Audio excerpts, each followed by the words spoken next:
Chair, we're back live. You can proceed, yeah. Is there a problem with Councillor McCann?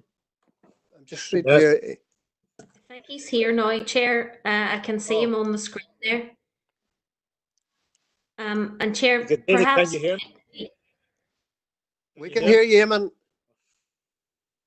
yeah, and Chair, it might be worth to mute their mics and if they're not speaking. Members and Chair, I think you're at Chairperson's business now. I'm just about to go into Chairperson's business. Can I just remind everyone just to mute their mics again when they're not speaking, because there is some feedback coming in. I'm just moving on to Chairperson's business, and first of all, I would like to pay tribute to the outgoing chair, Councillor Tierney. He done an excellent job in the last year, and to the outgoing vice chair, Councillor McCann. And can I just take this opportunity to congratulate Councillor Tierney on his new role as mayor. And, you know, at the end of the day, I look forward to working with all the committee. And I do know it's going to be a very, very challenging year ahead. And I also look forward to working with the new Vice Chair, Councillor Carr, and congratulate him in his new position. And I would also like to say a very warm welcome to those who are new members who have joined the committee this year. And I look forward to your input to the committee as the year goes ahead. I have a few other things that I just wanted to raise here. An issue that was raised with myself, and I spoke to you regarding this, Karen, was the new works that are going along the quay for COVID-19. I've been contacted by a number of people. I know our group leader has been proactive on this as well, Alderman McClintock. And it's regarding the issue that we have a number of people who are raising the issue for those people who are partially sighted. And look, I know there's a lot of work going on down there at the minute, but you know, the information we're getting is that partially sighted people with the equipment that they use a lot of curbage to find out where they're at, and you know, to keep them from bumping into stuff. And I've spoke to Karen, and I think, Karen, you will give me a wee update when I'm finished with Chairperson's business here. Secondly, the next issue I wanted to raise is, you know, I want to commend the PSNI on the great work that they've done over the weekend on taking a handgun and ammunition and a bomb off our streets. And I have to condemn those people who have left that type of stuff out in the public where children play. And I have to say, wherever they got their information from, I have to commend them. They've done a really, really good job. And, you know, the PSNI are about saving lives, not like the people who were dealing with these guns and ammunition and bombs. They're about killing, and especially killing our officers. The next item is, it'd be remiss of me if I didn't condemn the pipe bomb that has been left in the Lincoln Courts area. And I've been continually stating that no matter what violence or what paramilitary or group or whoever may leave devices like that there are no place for them in our society. And just thankfully that we haven't lost lives. The last one that I have here to mention, Karen, is Kilfennan Valley Park. And it has been brought to my attention that a number of there have been vandalists have been out there and wreaked havoc over the last couple of days. And I just want, I know you're aware of it. I know people have been contacting myself, have been in contact with you. I've just one other item that I forgot that I had to raise here. And this one will be for Connor. Connor, it's regarding claims that people have contacted ourselves in regarding to recycling centres where people with this COVID-19 go for rest periods or whatever it may be. Now, the information I'm getting that some of these workers are being asked to take their rest period in places where paint is stored and batteries are stored and tires are stored. I would just like a bit of confirmation on that there, because coming from my background in the farming community, you know, that would be a no-no to allow people into areas where I would believe there would be hazardous material or fluid. That's me finished with chairperson's business. I have a number of people wanting to come in under chairperson's business, but I'll let come back to maybe an answer on those few that I've asked there. Thank you, Chair. And maybe if I come in first and then pass over to Conor, and members, just through you, Chair, certainly officers are aware of some feedback from partially sighted members of the community in relation to the DFI pedestrianisation scheme. Members, you will be aware that this is a ministerial initiative, and members, we have actually passed those comments and concerns on to the divisional roads manager and his team, who are undertaking those works, and I believe that they are contacting the individual in relation to that in order to discuss the concerns. And members, in terms of Kilfane and Valley Park, clearly officers are share your dismay in relation to that, and we have been in contact with the local community and with PSNI in relation to that particular incident as well. Conor, do you want to comment on the recycling centres at this stage? Yeah, Chair, thanks for that. Chair, and just to reassure members, as I've done previously, that is not the case. We have some of the best welfare facilities for our staff, and that's been recognised through visits by NIEA and HSNI. And yet there is a particular employee has raised a number of concerns that are being dealt with, have been dealt with, but I can assure members that is not the case in terms of asking or requesting staff to take breaks or rest breaks and anywhere that is not designated for such an activity. I'm happy to discuss further outside the meeting if members require further information on this. That's lovely, Conor. Thank you very much. Well, I have a number of speakers here who have asked permission to come in under chairperson's business, and as they came in, I will call them out here. The first one to come in is Alderman Ryan McCready. Morris, I think Sandra Duffy was in before me on the chat. Oh, sorry.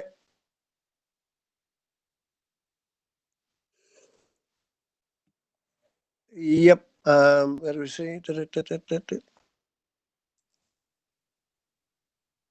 McKinney.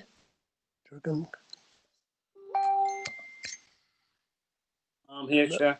I don't have Sandra Duffy in. No. Yeah, I actually did, Morris. But I thank you, Ryan. You're a gentleman. Go ahead. Morris, thank you very much for allowing me in, and congratulations on your appointment. And I wish you very well for the year ahead. Thank you. I appreciate being allowed in, as I am actually not a member of the committee. And I just wanted to make comment on some of the misinformation that has been out there today, emanating from people. I'm not sure if they are confused or misunderstood information that was presented to us last week, or if there's a bit of mischievousness around it. But I just wanted to comment on the funding that has been announced through DFC. There was a funding pot of 20 million announced for councils in terms of the losses that they were incurring because of COVID. As a council, we bid for part of that pot of money along with the other 11 councils. We put in a bid to that pot for 1.5 million, and we received 1.3 million. We did receive a presentation last week from the finance officer, Alfie, saying that we expected 2 million, but that 2 million was a breakdown of 1.5 from DFC, 500,000 from DERA, and a further 100,000 from SIFA. So I think that people need to be clear around the information that they're putting out there. I hope that they did talk about going and seeking clarity from the financial officer and from the chief executive. I hope that they did that today and they're clear on the funding that has come forward, because I would like to congratulate the Minister for Communities in terms of bringing forward that pot of money. And our council put forward a bid in relation to the losses that we had incurred, and that was pro rata across all councils, and that is how the funding was distributed amongst the councils. It was purely on the bids that councils put in themselves. So I don't think that there was any foul play in terms of the minister, which is being portrayed by a few members who may have misunderstood. I leave it at that they may have misunderstood the information that was coming from the finance officer last week. I hope that they have now got clarity in that. Thank you for that there. And I would just advise, look, in future, as we move on into the next of the meetings, chairperson's business, I would appreciate that if people would send me a text. I know the rest of the speakers here have emailed me and texted me, but I think that's the way forward, that somebody gives me a wee ring or a text or an email before we move on. Does anyone want to come in on the back of Councillor Duffy's comments before I move on?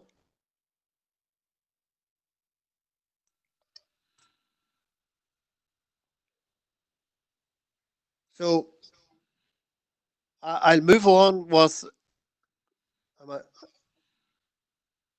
Does somebody want to come in?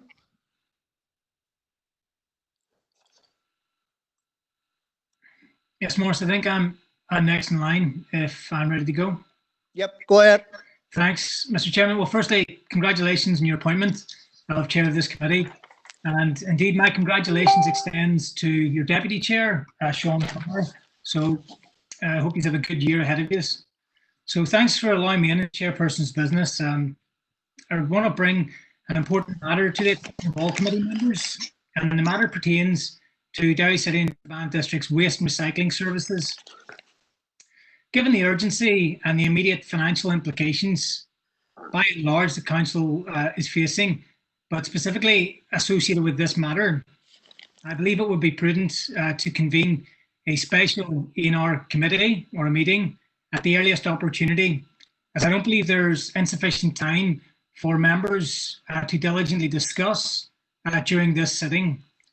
So shortly before I propose exactly that, I want to just prime members of this committee of the detail I would look to bring into the special ENR committee. The following issues, if I can prime them, the main premise of the concerns relate directly to the precarious financial position and indeed some issues which arose during COVID-19. There are three main issues which I will outlay, but I'll not go into any great detail or expect any particular answers from council at this point. The first one is the signage on the refuge centres or the refuge sites. So during the reopening of the centres, there was a lot of confusion surrounding the erection of signage, which illustrated, I'm going to quote the sign, which I have got on a text message from a bystander, and the quote is, "This recycling centre is for residents of the Derry City and Strabane District Council area only. Proof of address will be required," end quote. So that got sent through after a few weeks of inquiries, and there is still ambiguity surrounding this council's position on the erection of that signage. So the questions that we'd look to discuss with members is, who authorised this sign to go up? And secondly, who authorised this sign to be taken down a short time later? In comment within this first point is I've received reports from employees that some were disciplined for online social media usage pertaining to this sign. So I want to understand how many employees were disciplined and how many received verbal warnings. Secondly, the point I would like to bring forward to a special committee is the commercial waste at refuge centres. Now, I don't have to go over the detail of the figures. Everyone knows that we're going to be almost 3 million deficit by the end of this financial year. For every 1,000 tonnes of waste, it costs our council around £120,000 per time to get, to dispose of it correctly. There are mass reports of commercial waste being dumped on our sites, and it is systemic. I want to discuss this in further detail in that meeting. Specific questions include, what is our policy on commercial business waste being dumped at our refuge sites, which is currently being paid for by ratepayers who've been mentioned throughout this meeting already, and we haven't even reached the agenda. We ought to consider charging for commercial waste as we have missed out on so much revenue stream due to COVID-19 and we're in a precarious position. Thirdly and finally, Mr. Chairman, is the last point of outside jurisdictional waste. What is our current policy, our corporate position on receiving outside jurisdictional waste at our refuge centres? What is the current process and policy surrounding this?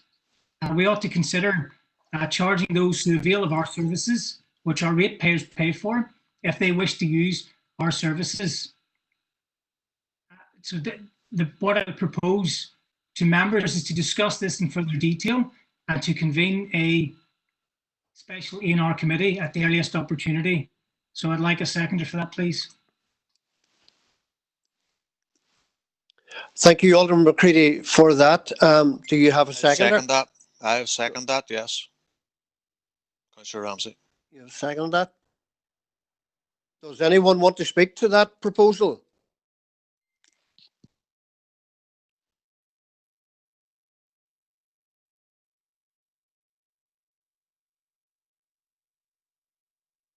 I'm seeing here, Councillor Mary Durkin.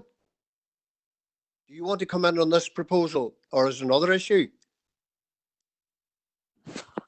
Oh, no, sorry, Maurice, that's just another issue under Chair's business. That's okay. No, I have you down for Okay. that.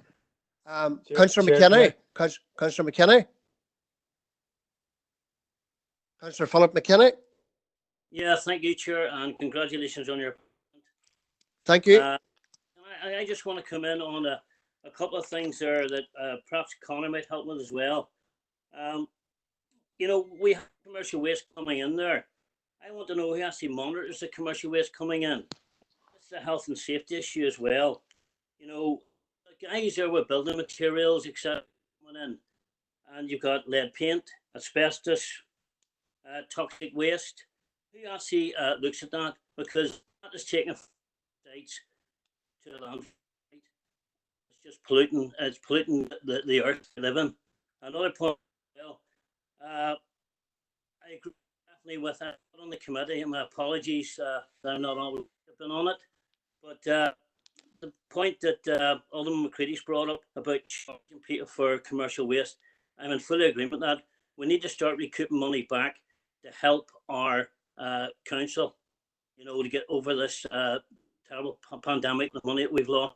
And also that you've been checking on Donegal plates as well. It was brought up by Councillor McCready. What about the guys from Causeway and Glens and from Fermanagh Tyrone that come in and just dump rubbish? Because it's easier to go to our sites than it is to their own sites. We need to monitor that, and I would totally agree with Councillor McCready's feelings on this. Thank you. Thank you. The next speaker is Councillor Jackson. Councillor Boyle, did you want to keep it for me? Go ahead, John, if you were in before him. Yep. Go Thank ahead, you. John. Thank you, Christopher, you're a gentleman. Thanks, Maurice.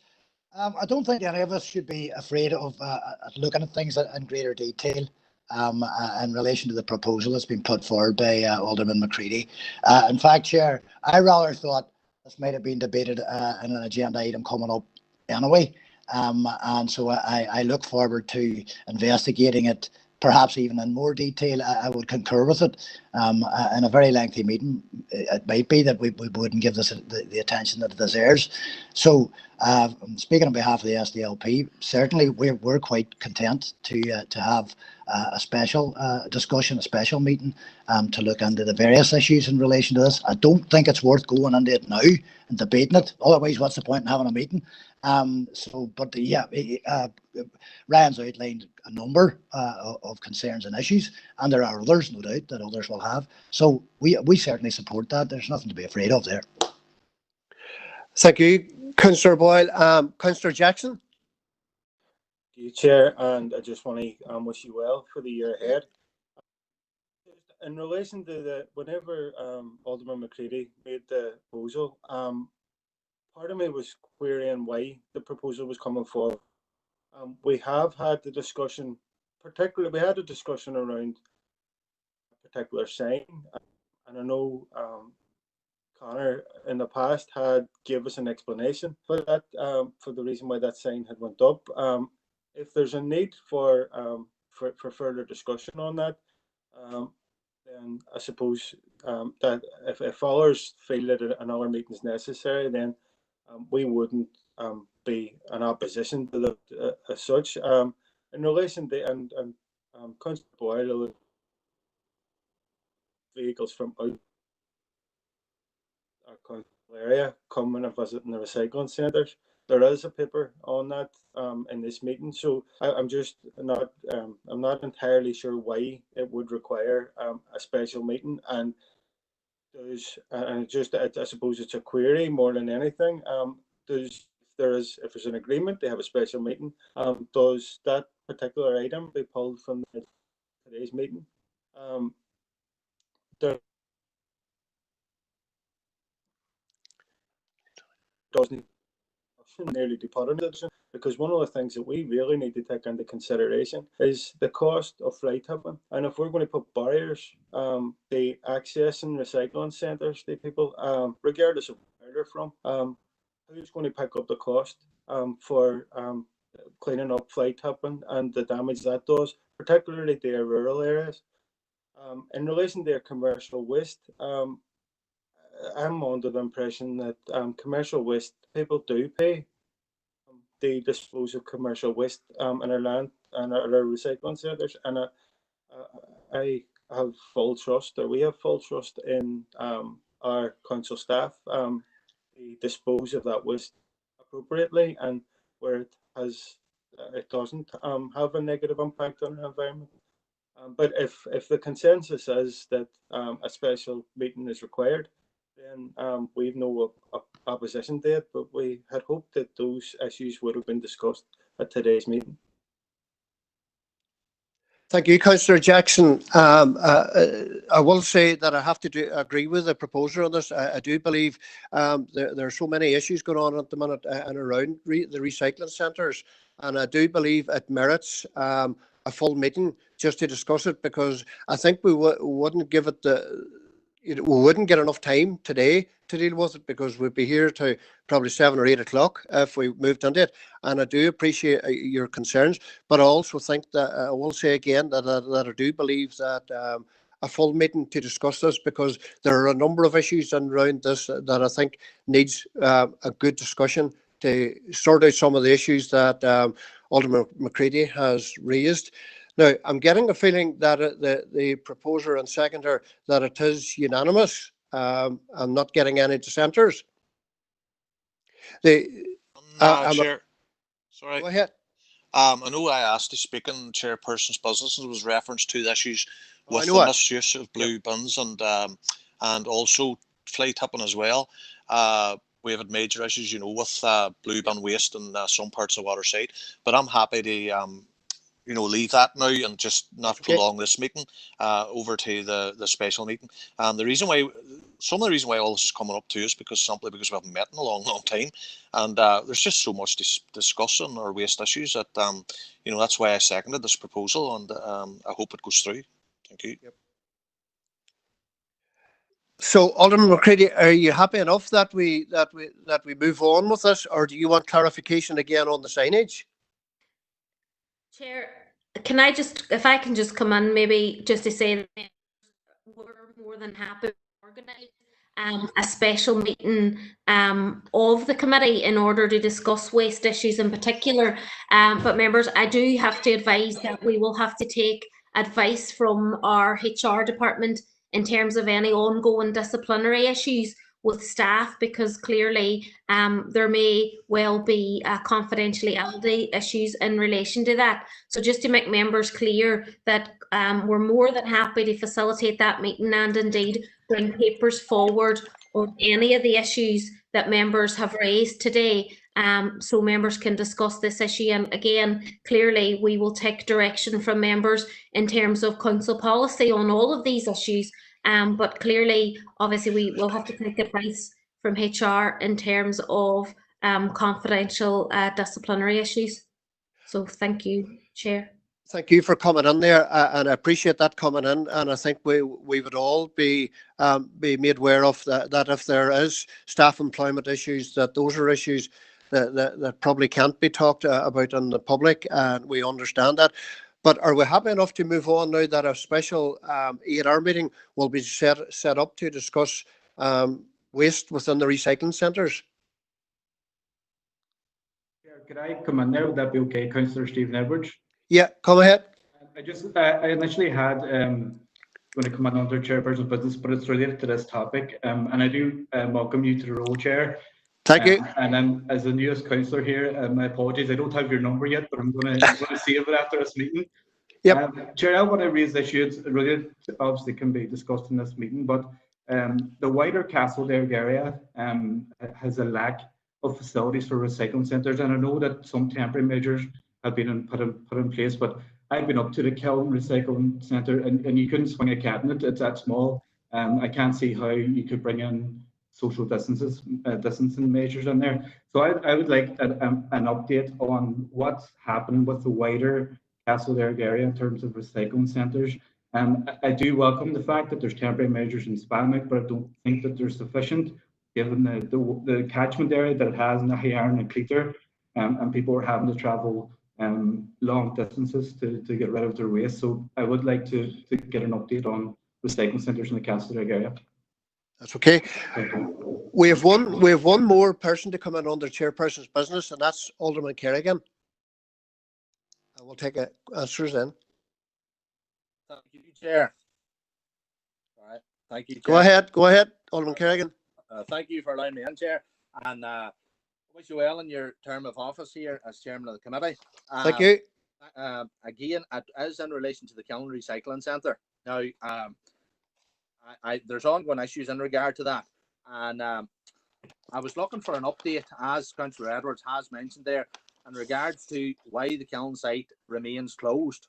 Now, I know this has been raised that their PSNI have concerns in regard to the laneway coming into the site, and in regard to the potential lane of the only one vehicle can travel on the laneway at any one time, and therefore if a vehicle was coming out of the site, a vehicle trying to come in could potentially have to reverse out onto the main road, and that seems to be, as far as I can see, the reasoning, the PSNI's reasoning as to why this is not being reopened. Now, if there's any other reason, I would like that council officers would make us aware of that, because I mean, to be fair, this site has been like that since it was opened 8 years ago. So that issue was manageable up until we had to close due to the COVID-19. So therefore, the site could well be potentially reopened if it's only a traffic management issue here.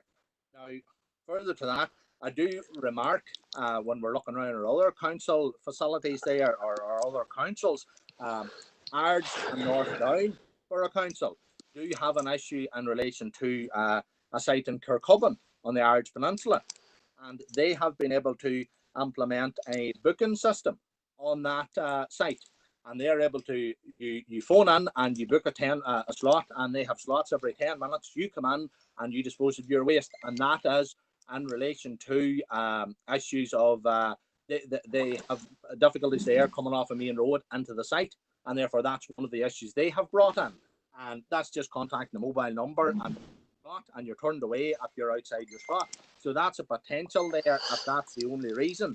Now, further to that, Chair, and I'll be very brief, there was talk that this was going to be, that council were seeking to actually purchase the site. Now, I have had discussions there and with both landowners that are involved in this here, and they seem to think there's been no contact from council since last year. There's been nothing at all in relation to moving this forward and in relation to trying to widen this or get the extra bit of land to make this laneway wide enough to take on it, if that's the only reason why it can't. And it is, well, to be fair to Councillor Edwards there, it is a very large site. There is potential for that kiln site to be expanded as much as needed. I think there's about 13 acres on it. So it definitely can be large enough if it needs to be. And I am told from the landowners that there's potential as much as the council wants to take or make an offer for. So it is there. So that's just what I'm looking for, Chair. If that is the only reason why the site has been closed as due to the PSNI's concerns, or are there any other reasons? If something such as the Kirkcalban site up in Ards and North Down could be implemented. Thank you, Chair. That's okay. Now, could I ask Conor to come in to deal with those few questions from those two? And I think Councillor Riley's looking to get in. Are you looking to get in on this issue, Councillor Riley? Was, Chair, but it was also, go ahead. It was also on what you had raised yourself in Chair's business earlier on this issue. It's very quick, as well as the special meeting dealing with the other issues other councillors have raised. Can Conor bring a report in relation to Glendermot Road Recycling Centre to that special meeting? That's what I had to say on this point, and then I'll come back in, Chair, if you let me on the items I wanted to raise myself. Is this under chairperson business you wanted in, Councillor Riley? It was. I had put into the chat. That's okay. Just before I hand back to Conor, I think it would be prudent now and appropriate, Conor, when you answer the few questions that Councillor Edwards and Kerrigan and Riley has asked there, that you give us an update on those sites once again today that aren't open, the likes of Eglinton and Park, where we are with those. I think it will clarify that issue where we're at the moment. When you're ready, Conor. Yeah, okay, Chair. Thanks for that. Can you hear me now? Yes, go ahead. Yeah, well, in terms of the killing site, Chair, I think the background to this is that the Deirdre Minister issued a set of guidelines for reopening recycling facilities following the closure. And as a council, we have an obligation and a duty to take those guidelines and see how they can apply to all of our sites. And that's on a risk-based approach. So obviously, the starting point for that was to look at getting the bigger sites open first and work our way down through them. So we have done that. So we were able to open Pennyburn, Glendermot Road, Strathfoyle, Claudy, and Strahans Road without much difficulty and in full compliance and adherence with the guidelines. And in the guidelines, it says, for example, you must take on board the views of PSNI from a traffic management perspective, take on board the requirements in terms of social distancing and other hygiene arrangements and so on. So all of those processes were followed through in terms of all of the sites. And as part of that, there was a site visit involving council officers, PSNI, to the killing site. And as we said, the killing site has been in operation for a number of years and was well used by that community. However, that said, there are issues and difficulties with that site in terms of both access and then circulation and so on within the site. So if we deal with kind of the access issues, PSNI have raised serious concerns in terms of traffic management onto and off the road. They cite, for example, that the entrance out is onto a 60-mile-an-hour speed limit road. There's a sweeping bend near the entrance from the Enniskillen side. From the Kiln village, there's a series of dangerous dips in the road, emerging a short distance from the entrance. The visibility and exit the site also causes concern as your view is obstructed by the bends. This is where the queue of traffic waiting to enter the site. So their concern is that even if there's any sort of a queue at all, if there's any sort of delay in someone leaving the site, there's a build-up on traffic on the road. It's a 60-mile-an-hour road, and the potential for an accident on that is quite serious. In terms of the site itself, again, it's referred to, it's a converted farm building and yard. There are other activities ongoing at that site that council has no control over. And in terms then of ensuring social distancing, we couldn't make a call on it. We couldn't ask the others who are providing or undertaking activities at that site. We have no control over those activities. So that in itself presented a further difficulty with it. In terms of seeking alternative facilities, those Strabane members will know that the former SDC had sought to identify a site going back many years.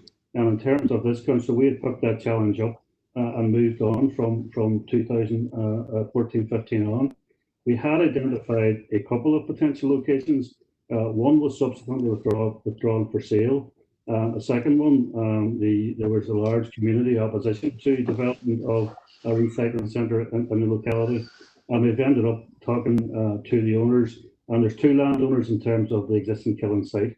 Those negotiations are ongoing. It necessarily involves input from LPS. We've had reports into committee before, and the owners of the site would like council to take on, I think it's approximately 50 acres, when a requirement is for a maximum of an acre. So obviously there's a process to go through in terms of how we resolve that issue. And then the second landowner whose property bounds a laneway, obviously we need to get into, we've had discussions with that person, but we need to identify the sight lines, agree what the land type will be. So all of that process is ongoing. And our legal team have been leading on that over in terms of the land negotiations and so on. So that's continuing at the moment. And what we have done as a temporary measure is that we have TVs at Spamount, and they're there 2 days a week on a Tuesday and on a Thursday from 9 AM to 4 PM on each day, where members can dispose of unwanted waste.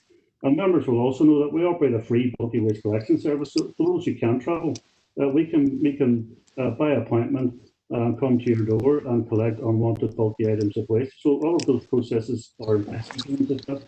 With the Glendermot Road one, again, we opened that site whilst the other businesses in that compound were not operating. We had carried out a risk assessment, again in terms of the guidance provided by the Minister, and at the time we opened that site, that was all manageable.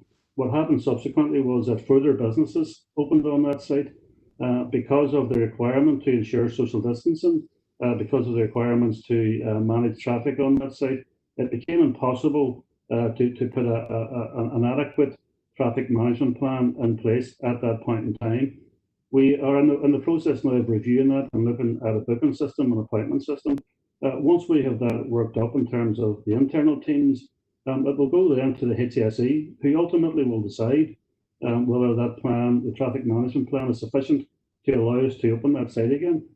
So that's where that sits, and we hope to have that plan finalised and with the HSE in the next day or two, and await their views and opinions on that. There are a couple of other sites that have to reopen. Eglinton has been mentioned, Park and Plum Bridge. And again, the Eglinton site, these are the smaller sites. Eglinton site is on a shared compound as well. There are other businesses operating in that locality. We're going to have to consider reopening that in terms of the Glendermot experience. The Plum Bridge site opens up onto a main road. Again, we're going to have to consider that in terms of the Killen experience.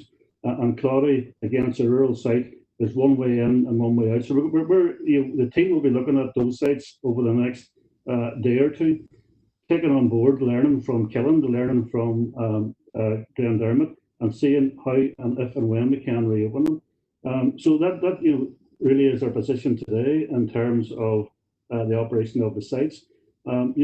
We are required to limit the number of people on site at any one time to ensure social distancing. We're required to limit the interaction of our staff to protect them. We're also required to carry out regular cleaning, disinfecting of hard surfaces. So all of those things slow down the activities on site and lead to a build-up of traffic that we have to manage, and we have to manage in a safe and responsible way. And that will be with us, unfortunately, for some time. And underpinning that and opening on the operation of all the sites is both our own internal health and safety considerations, the advice and guidance of the HSENI, and the guidance is issued by DAERA in terms of how sites should operate in terms of the current pandemic. That's all I have to say on this at this time. Chair, can I come back in?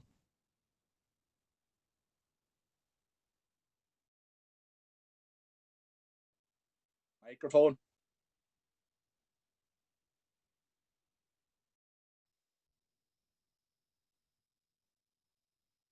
Chair, you're on mute there.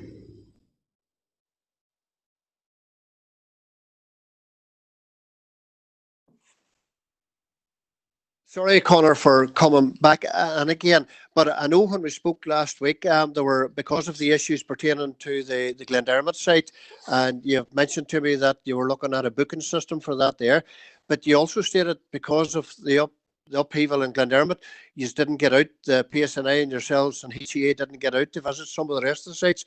Is there any visits on the pipeline for this week, Conor, is there? Chair, we are going to submit the revised plan for Glendermot to the HSENI and await their views on that. As I said, that will influence what happens specifically at Egerton. Yeah. So once we have that, the visits can be organised. I think it'd be premature to organise visits without taking that updated guidance from HSE on board, and then working up a plan that they can submit to them in terms of the other sites. That's lovely. Alderman Kerrigan, do you want to come back in again? Sorry, Chair. Yes, if that's okay.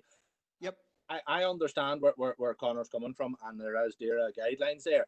But I mean, that kiln site has the potential, and I know you've mentioned up to 50 acres there, but there's a potential you can take as much of that site as required. I've spoken with both landowners today, and their opinion seems to be that heels are being dragged in this one, and it's not on their part. They're stating that's well into last year before there was since there's been any contact from the council or anyone in relation to this. Now, both landowners are more than willing to play ball in relation to this, and both landowners have stated they are willing in regard to sightlines, in regard to the laneway and that. And again, the landowner who owns the actual recycling centre, he has another site for his work, and there is activity that has taken place on the site away from the recycling centre. He has another site, and he says that he could be out of it within the space of a week if the council were looking for the site potentially to purchase. But they're both saying that there's a lack of contact from the council, and that seems to be from both landowners there that I spoke to today in relation to it.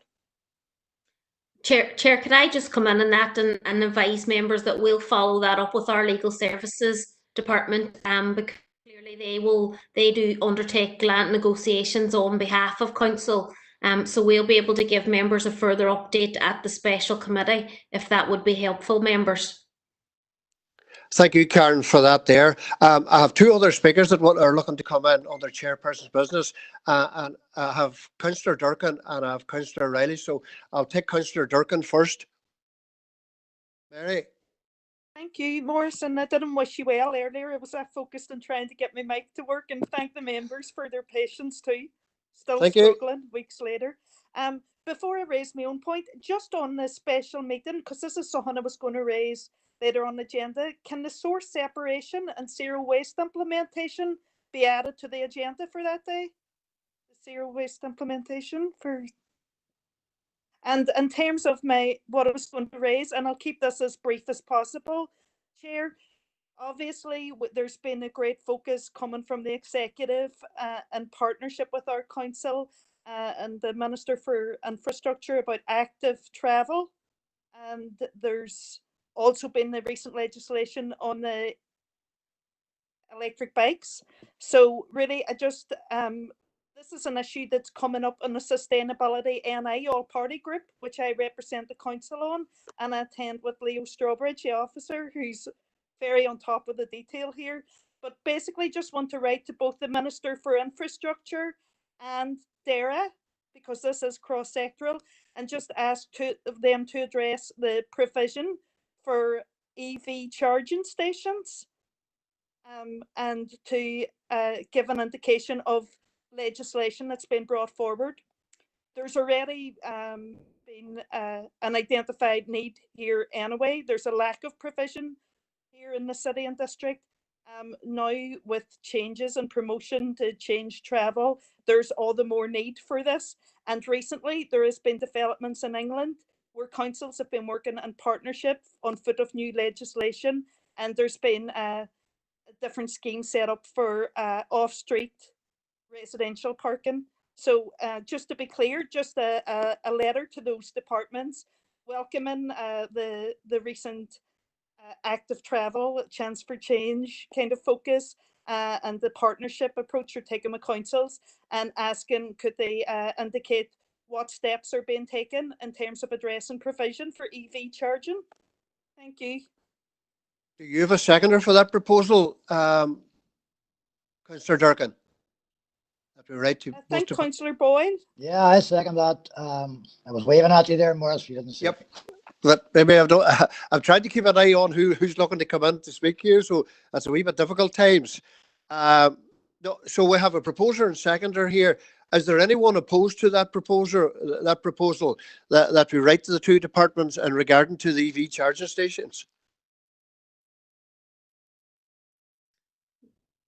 Chair, through you, members, we're happy to write those letters on behalf Okay. of the committee if you're happy with that, Chair. That's okay. There's nobody wants to speak on.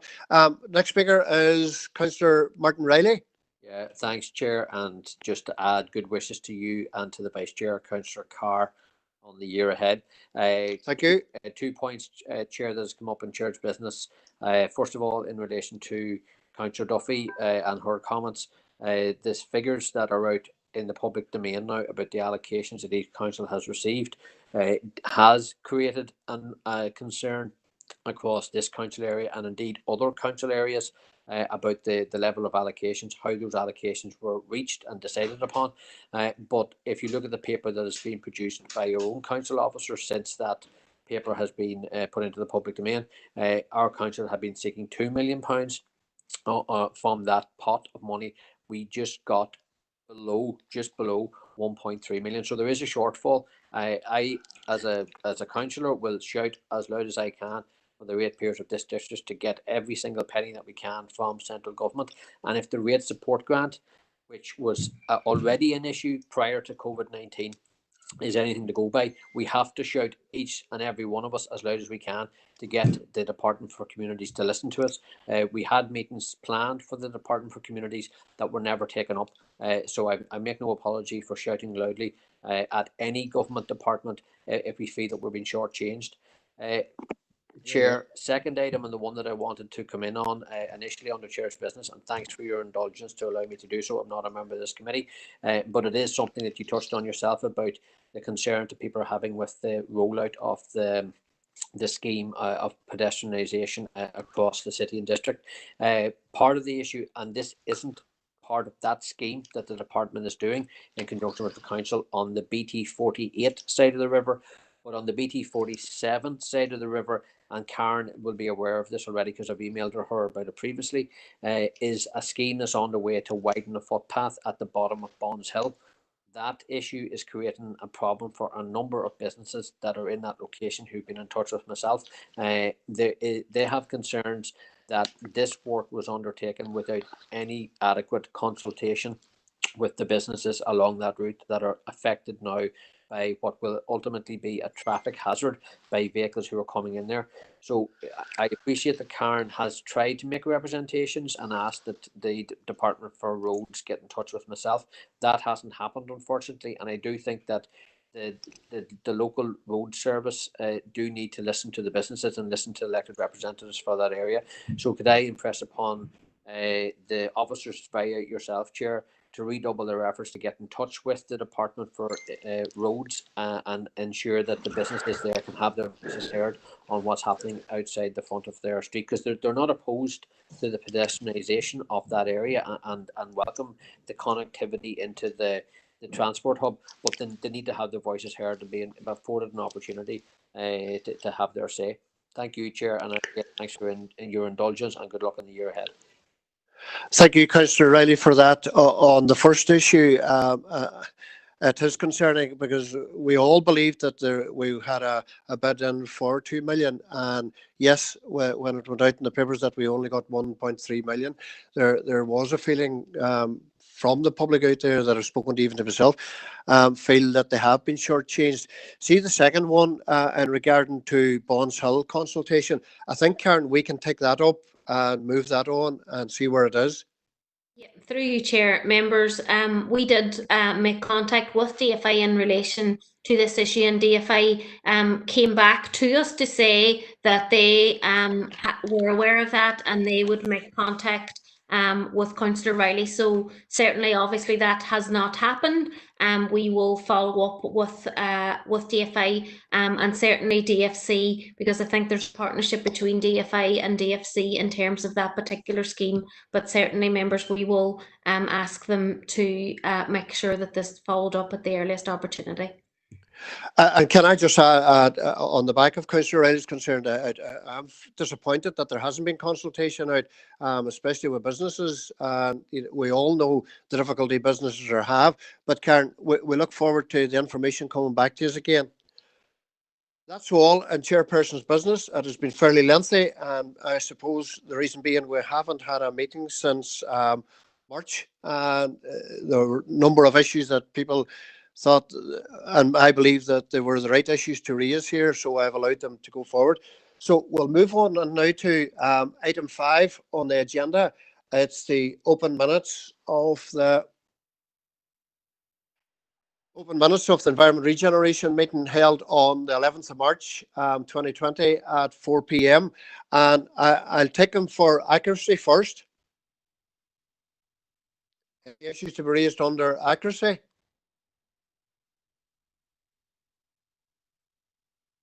So I'll take a proposer now that we adopt the minutes. Proposed, Chair. So proposed, Angela. Seconded. So it's been proposed and seconded there, proposed by Councillor Dobbins and seconded by Alderman McCain. Matters arising? Any matters arising? Chair. Who? I have Councillor Paul Fleming.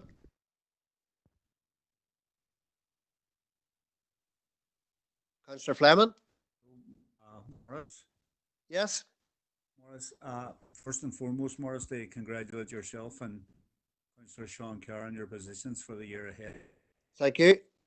Well, just in terms of matters arising, they've been new to the committee, but see in terms of the item ER 65/20, Glen Footbridge, just wondering if Garner having it. Karen, could you give us a wee update? Through you, Chair, members, I don't have the information to hand in terms of that. I know the officers had followed it up following the prior to the COVID pandemic. But members, if it's okay with you, I will get an update and make sure that members receive the short report to July Environment and Regeneration in terms of that particular project. Thank you, Karen, for that there. Just to go back to Councillor Fleming again. Paul, I noticed this morning the PCSP, the volume on your mic is very, very low. And I'm just listening to here as chair in this meeting, the volume is still very, very low. I can just hear you faintly, so I can. I wonder, maybe could we get IT to look at it, or, you know, because it's difficult hearing, so it is.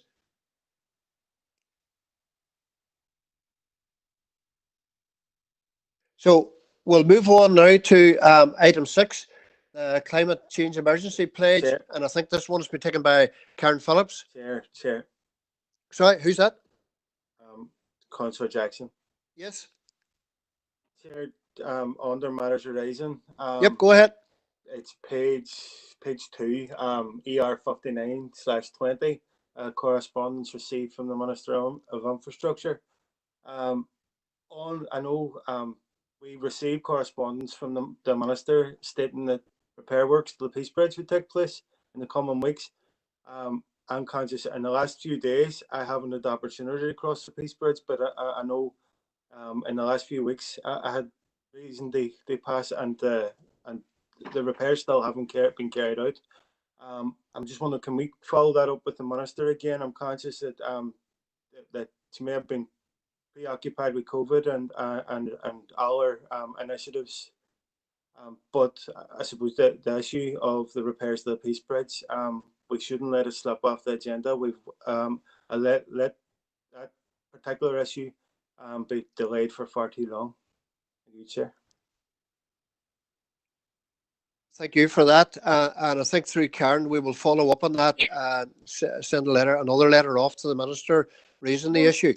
Yeah, Chair, through you, members, if it would be a little bit maybe quicker for that, I can follow that up with the Divisional Roads Manager, because I know that it's their team who are actually undertaking these repairs, and I know that they had appointed the contractors prior to the COVID pandemic, so it may well have been that issue.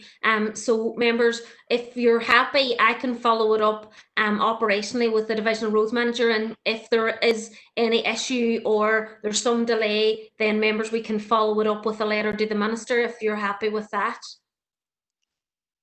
Thank you, Karen. Thanks, Chair. Thank you, Karen. And nobody else for anyone else under any other items or any other business? Nope. So we'll take it that we move on to item 6, which is Karen Phillips to take it. Climate Change Emergency Pledge. Thank you, Chair and Chair. Through you, the purpose of this report is to seek approval to make a climate change emergency pledge supported by an action plan. And members, this is formalising Council's commitment to its declaration on climate change. Members, you will recall that Council formally declared a climate emergency and noted that urgent action was required to address the devastating impact of climate change. And the Council further resolved to establish an all-party climate emergency members working group to investigate and determine how Council should respond to the climate crisis and identify mitigation measures that can be implemented.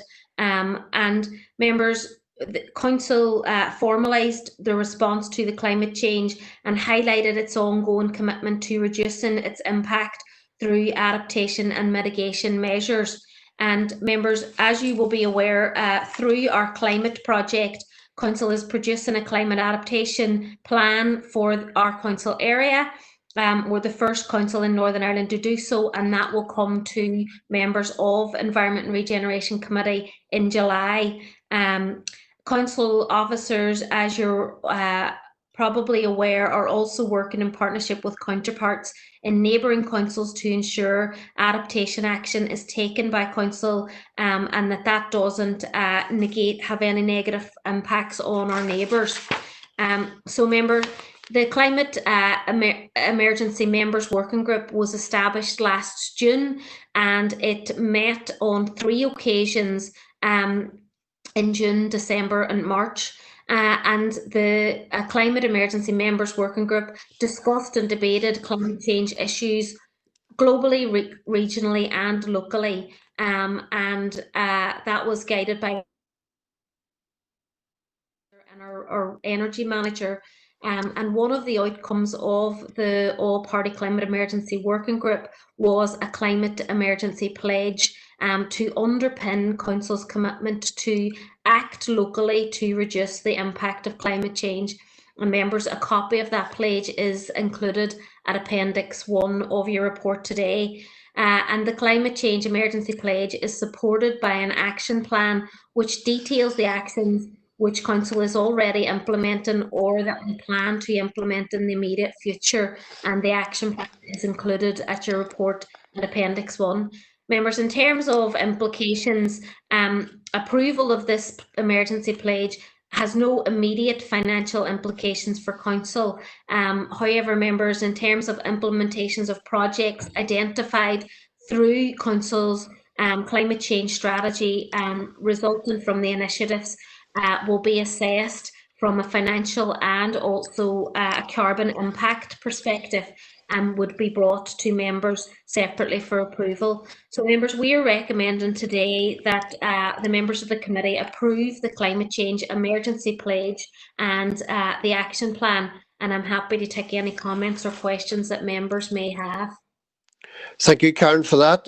Councillor Durkin, Councillor Mary Durkin. Yes, thank you, and thank you for that, Karen. I'm on the all-party group of this. I have actually missed the 2 meetings due to other attendance at other climate events, but I wonder if the members of this committee would indulge. I think the all-party group's probably due for another meeting soon enough, and I do think we could improve this pledge, you know, tighten it up a bit, maybe capture the urgency.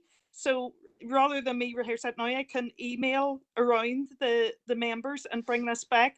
It's important that we get this right. I think we have to be clear too, as you say, it's about climate emergency underpinning all decisions.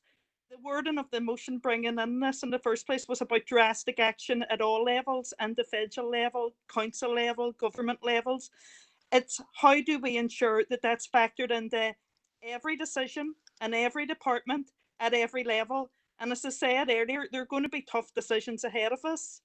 And for example, I wonder if we could have it like that every report that comes before council, you know, the way there are the different headings, could we have climate implications or climate impact being a factor in every decision? But I suppose what I'm proposing to the committees today is if this could be brought back next month with suggested improvements. So thank you. Thank you for that. Do you have a seconder for that proposal, Councillor Durkin? And that, Morris, Chair. Councillor Boyle has seconded. That's okay. Councillor McHugh wants to speak. Councillor McHugh. Thank you, Chair, and thanks to Karen for the report. On behalf of Sinn Féin, we would endorse and indeed welcome the report, and we would support the pledge. I was going to ask Karen, just I had a query around, you know, would the pledge have any implications regarding our planning committee? But maybe hearing Councillor Durkin's contribution, that she could maybe take that concern on board if the working group meets on it. And I'd be happy to support Councillor Durkin's proposal to bring it back next month. Thank you. Thank you. Karen, could you just answer that query from Councillor McHugh? Through you, Chair. Certainly, I think that we would have and want to ensure that a climate emergency pledge would basically be considered by all aspects of council business, and I'm sure obviously Councillor McHugh will be aware that through our LDP process, our emerging local development plan has many references to climate emergency within that, and you know, is fully aware of council's pledge and indeed council's declaration on a climate emergency. But certainly, members, as we've outlined in the report, we intend to bring our climate action plan to members in the July committee. And so, members, if you are happy, we can certainly take any further comments that members have on the climate change emergency pledge and update that and bring it back along with that further report in July. And members, certainly just for your information, clearly, you know, the positions on internal groups were refreshed at the council meeting on Monday, and so we now have our group of members who take part in the climate all-party climate emergency members working group. So what we had intended to convene a meeting of that group before we bring back the climate adaptation plan to members of the Environment and Regeneration Committee. So members, if you're happy, then certainly we can do that and bring this back, giving members the opportunity to, in writing, please update us with any changes they feel need to be added to the pledge. More than happy to do so. Thank you, Karen, for that. And can I go back to Councillor Durkin? Are you happy with the information you've got from Karen there now to move this forward? I know you proposed and John Boyle seconded it. I don't see anybody coming up to oppose it. So you're happy enough that we move on, that everything has been covered? Happy? Her mic's not working there. No, Chair, that's okay. That's okay. That's okay, that. Councillor John Boyle. We'll move on to item 7, the new development name, Conor Canning.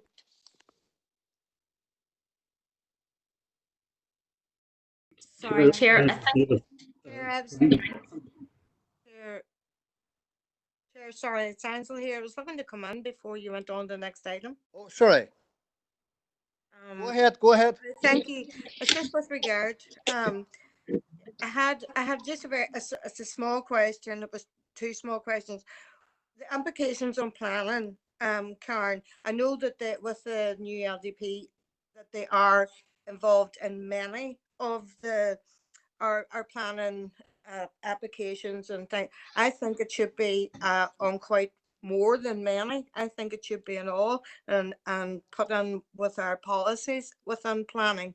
And the second one was the revise of this pledge is on a 5-year basis. 5 years is a long time in the environment, and when something goes wrong, it really goes wrong. So therefore, maybe that time, that 5 year could be reduced to maybe 2 year even, or 3. Just putting it out there, Karen. Thank you. Thank you, Chair. Members, if you want to contact us with any comments that you have in relation to any aspects of the pledge, members, we can certainly incorporate that and update it and bring it back to you next month when we're bringing the climate adaptation plan. And, you know, members, again, I fully agree, you know, that you have, as members, made a declaration of a climate emergency. It needs to be considered in your business when you're deciding on policies and applications. Sorry. Could I just remind everybody just to switch off their mics again? There is feedback coming back here before we move on into item 7. We'll take item 7 now, the new development name. I think it's Connor is taking that one. Sorry, Chair, I think that's a typo on that one. I can take that item if you're happy. That's okay. That's okay. So proposed, Chair. Yeah. So proposed. Do we have a seconder? Seconded, Morris. Alderman McCain. Are we happy enough to move on? Thank you, Chair. Item 8. Graffiti removal partnership. Thanks, Chair. That's over to me. To advise and seek members' recommendations with regard to a proposal received from the probation board in terms of a partnership approach to dealing with instances of graffiti across the city and district. Members will recall previous items setting out the issue with regard to tackling graffiti across the city and district, and more recently the formation of a member officer joint working group to consider how best to address this matter.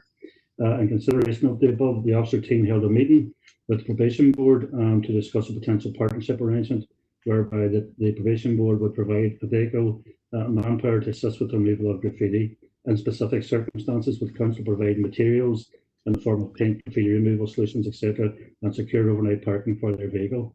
The board operated a summer scheme in Belfast in which to replicate the arrangement there within the council area. Council and other statutory bodies will still be expected to deal with graffiti as at present in terms of their own properties, for council in terms of sectarian or racist graffiti, etc.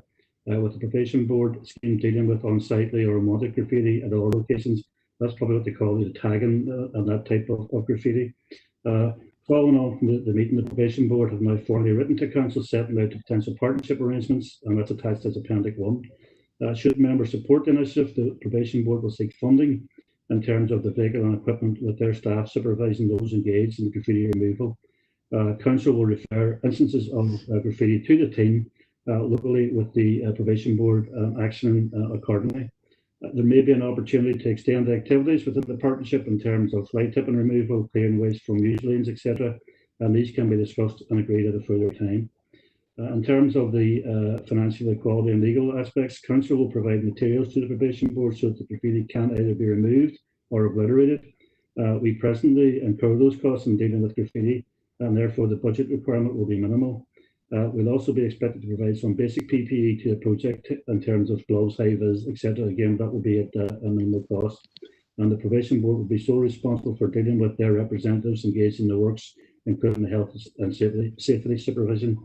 If members are in support of the proposed partnership, the officer team will look to agree a secure location within council's estate to secure the vehicle. So the recommendation is that members' comments and recommendations are invited with regard to the proposal.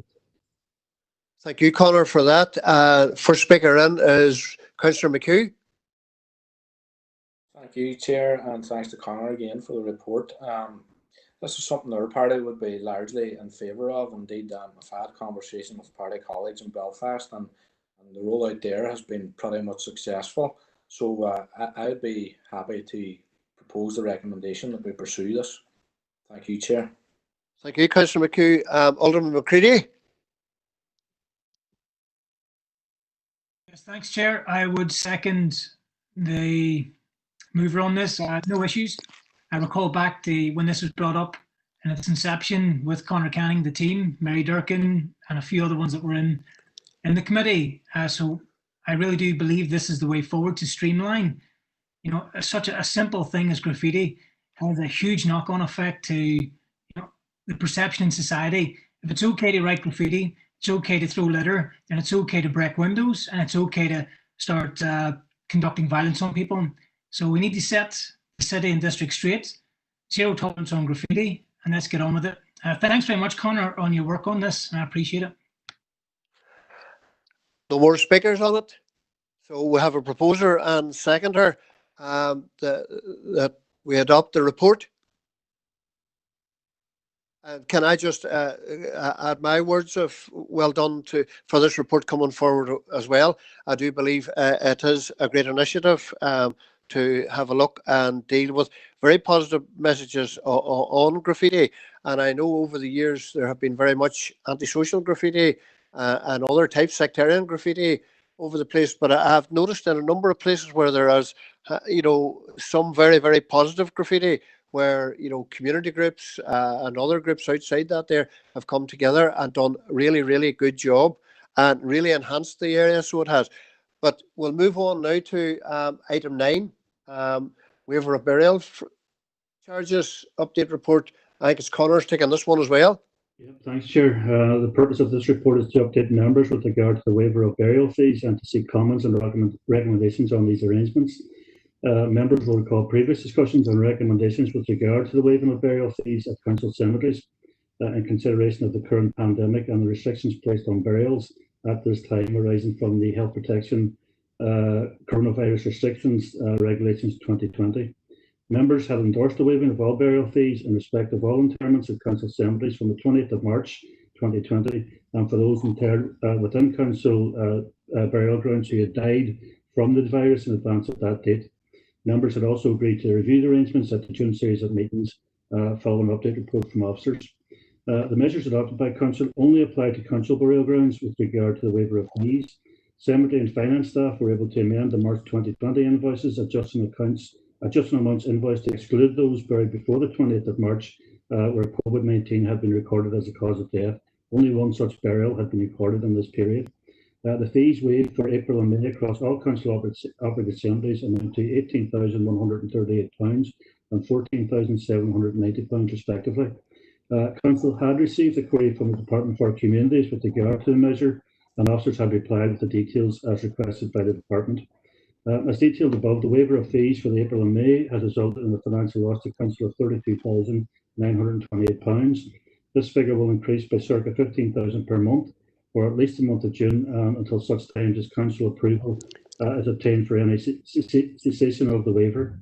Members will be aware of the council's wider critical financial position as reported to this month's GSP committee, and this continued loss of income for burial fees will further contribute to these financial losses. Officers understand that the regulations and specifically the restrictions with regard to burials are to be reviewed as part of the 3-weekly review undertaken by the Executive, and that consideration may be given to relaxing the restrictions detailed within the Pathway to Recovery document in the near future. And members' comments and recommendations are invited with regard to the vote. Thank you, Conor, for that report. And the first speaker on this report is Councillor Jackson. Chair, and thanks, Conor, for the report. I'm just going to keep this very brief. It was Michaela Boyle as a mayor's initiative that brought the motion to waive the burial fees and to support those who have suffered a bereavement during this pandemic. And I suppose a lot of Michaela herself outlined the reasons for bringing the motion to council, and a lot of it is around showing compassion to those who are burying a loved one while the restrictions are in place, while they can't be at the graveside, they can't have the funeral that their loved one may have expected. As a party, in relation to Sinn Féin, we are very much in support of this support remaining in place while the restrictions are in place. I know Conor alluded to the Executive are reviewing this on a 3-week basis, and I'm going to propose that we continue to waive the burial fees until restrictions on those who can attend the funeral and or can be there at the time of a burial. Until that's relaxed, we should continue to waive the burial fees. Thank you, Chair. Thank you. Councillor Jackson, do you have a seconder for that proposal?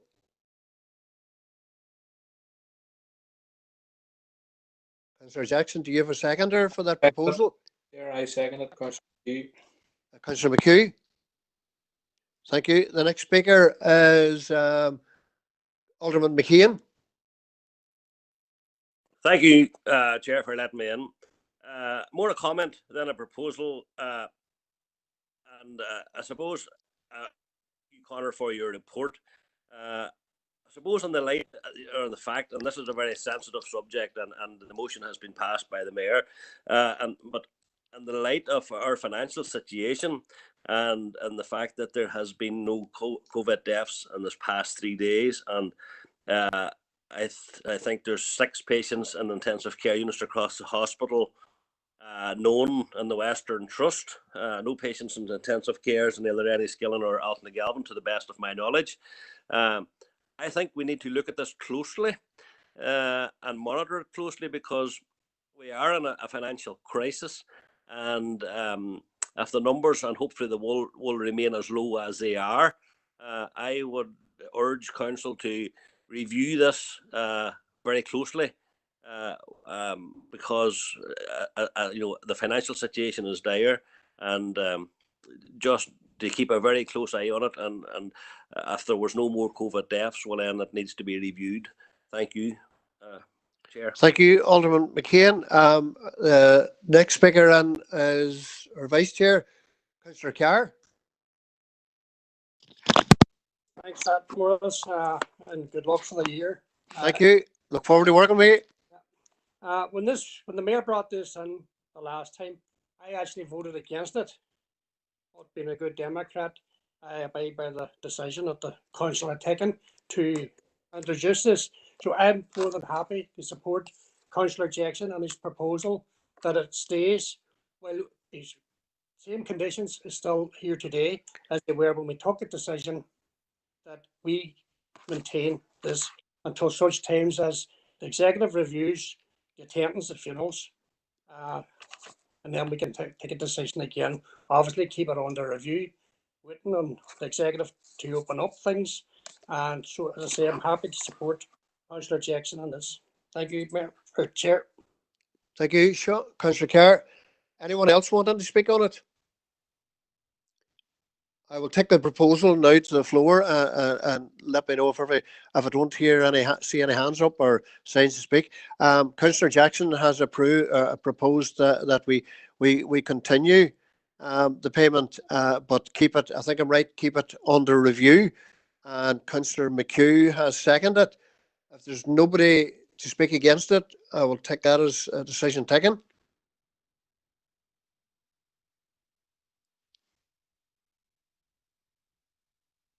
No, we'll move on.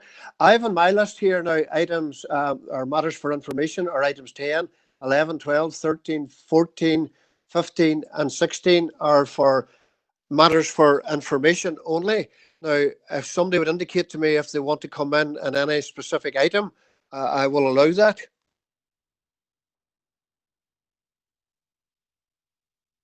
Councillor Boyle.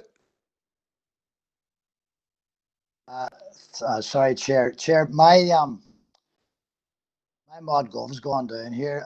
It is in relation to the earlier discussion, which clearly now has gone to a special meeting. Item 15. Is that the item number? Yeah, item 15. It was the one where the report came in. Obviously, it had come in for information, but I expected that there might have been some debate around it. Now, clearly, I understand that that may well be redundant for today, and I look forward to the continuing conversation around it. However, Chair, I think it might be worth some of us saying what elements we just for the benefit of officers bringing back information, what elements that we might like to see coming our way to give us further information that we might be able to base some degree of decision making around, because the paper as presented today, with all due respect, doesn't tell us very much. Clearly, there's an indication there, for example, that the vehicle recognition system doesn't work. There are questions in and around all of that. Don't want to rehearse it today. We'll get back and around to that. But Chair, an awful lot of what we're discussing these days and will indeed do in the future are the finances of the council, and that would be germane to this particular conversation as well. How much, and I would like to know, and so if officers could go away and find out, how much does it currently cost to dispose of the waste that comes in through recycling centres? What percentages of that might come from other district council areas, irrespective of where they are on the island of Ireland? And it's notable and regrettable that the only information that we can base any decision on at the minute is a system which was in existence for 10 days, where the security officers at the gate were clicking cars in and out. I would like to ask one question in relation to that to Conor, if he's still on the line. Is there an intention to retain as the security on the gates for a period of time? Indeed, funnily enough, I happened to be in the Pennyburn Industrial Estate for other business early this afternoon, Chair, and there was a sizable queue in and around lunchtime today outside Pennyburn. So how long? That's the question. How long for now? Actually, the question for now is how long are we going to keep security on the gates, or what is the plan? And indeed, then can we actually look at the costings that I've mentioned for the next meeting? I don't need an answer to that right now, but it would be useful for all of us to know what kind of money we're talking about potentially. That is important. And one other thing, I think, bear with me. No, that's effectively it. Obviously, I appreciate, Chair. We're in strange times here, and even looking at the figures as presented for that 10-day period, we are in different times, and I can't be. I don't know if that's indicative of the general usage throughout a 12-month period, and clearly the system not working is not going to tell us that now either. So if those security guys are there for another 4 weeks, that might give us another few weeks of information that might prove valuable. Who knows? Thank you, John, for that. Councillor Alderman McCready, you want to come back in? Thanks, Chair. Clearly, this will be an item on the agenda in greater detail. Similarly, and firstly, I need to concur pretty much unequivocally with Councillor John Boyle on that kind of position, and looking to generate the information, the financial breakdown, in order for councillors or members of this committee to make informative decisions. But I'd like to go just one step further on item number 14. And it says here specifically about vehicles from the Republic of Ireland. Let me just clarify exactly, and the terminology which I believe this committee should take when we convene the ENR Special Committee. It's vehicles outside of our jurisdiction. So that could include any other council within Northern Ireland, or indeed, as it states here. But it's not just one rule for one and one from the other. It is holistic, and it needs to be in that vein. So that's just to make my position absolutely clear on when we move forward in this in the ENR Special Committee. Thanks. Thank you, Alderman McCready. We note them comments from both of you. Councillor Fleming wants to come in on item 14. Thank you, Chair. Chair, just a point in terms of Minister Poots has already agreed to meet with the committee, and just frame for that. Thank you, Councillor Fleming. And I think, Karen, we discussed this earlier on. And Karen, could you just give a wee update on the issue with Minister Poots? Sorry, I think my broadband went down a little bit. What issue with Minister Poots? Sorry, Chair, could you? I think it was Councillor Fleming looked for an update on maybe the discussions with Minister Poots. He was either to come down or to have a meeting. Yes, sorry, Chair. This is in relation to Maboy Road. Yes, members, through you, Chair, we had a correspondence from the Minister's office. You will recall that the Minister had looked for a delegation of members to come up to Stormont to meet with her in relation to Maboy Road following our last committee in March. The Minister now has come back to say that he would be willing to do that remotely via WebEx or Zoom, etc. Members, considering that, I would suggest that perhaps all the members of the committee are invited to that, and if members are happy today, we will arrange that meeting with the Minister's office as soon as is possible. It can meet his diary, if you're happy with that, Chair. Does that answer your question, Paul, does it, Councillor Fleming?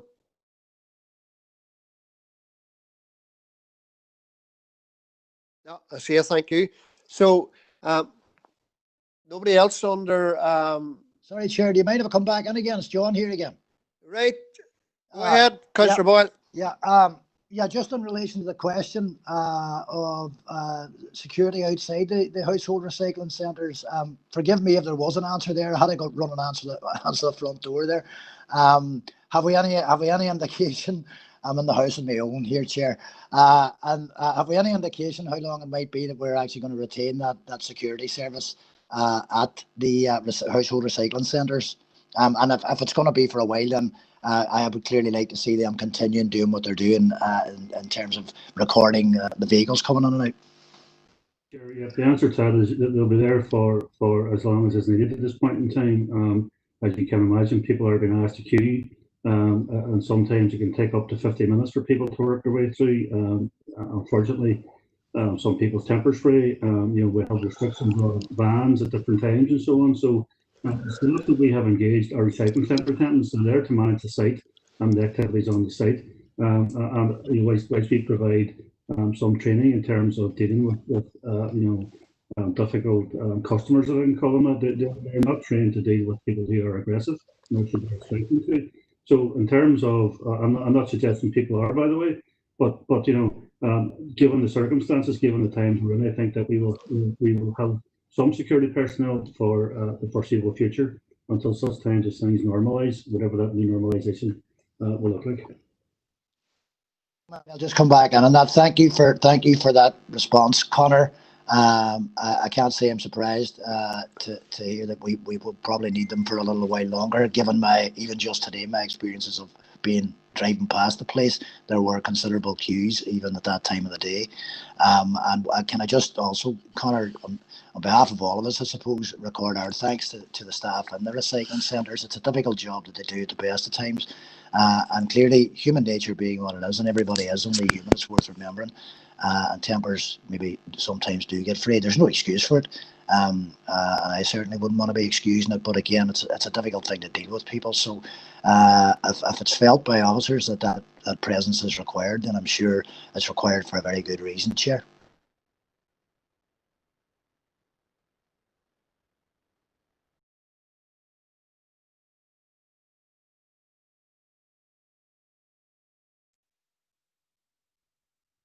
Sorry, Chair, that's me done. I don't know if anybody's hearing me. I can hear you. All right, okay. So just in relation to that, thanks for the answer, Chair. Thanks for the answer, Connor. So we move on to Christopher. Can you hear us? Yeah. Christopher, go ahead. Go ahead. Sorry, Councillor Jackson. I shouldn't be calling you Christopher. Councillor Jackson. Oh, that's fine, Chair. Just in relation to the query from Councillor Boyle in relation to the cost implications, and ask could those costings be included in the report to the special meeting? Can I sort of extend on that, and can I ask for costings for the report to the special meeting? Can that include the costings for that would be that we would incur if we were to have somebody in place taking the addresses of everybody attending our recycling centres. Could that additional cost be factored into the report? And could I also ask for a report, the report to include how much we spend tackling fly tipping and how much that costs the repairs, and how much, and I know it may be a difficult question to ask or answer, and maybe an impossible question to answer, but how do we foresee that cost rising if we place barriers to access in our recycling centres? Thank you, Chair. Thank you, and I think we will note those comments and add them into the next meeting. And you know, when we look at costs, and I've stated this before at a full council meeting, especially for black bin waste that is coming from outside the jurisdiction, no matter where it's coming from, every 1,000 tonne that we save, the savings to council is 120,000, and that is a substantial amount of money when we look at the financial climate that we're moving into. Anyone else want to come in before we move into confidential? No. Could I have a proposer then that we move into confidential? Yes, Chair, I'll propose we move into confidential. Thank you, Councillor Boyd. Who seconded it? Alderman McCain? Yeah. Just give us a wee moment until we make sure that we're in confidential from IT. Thank you, Chair.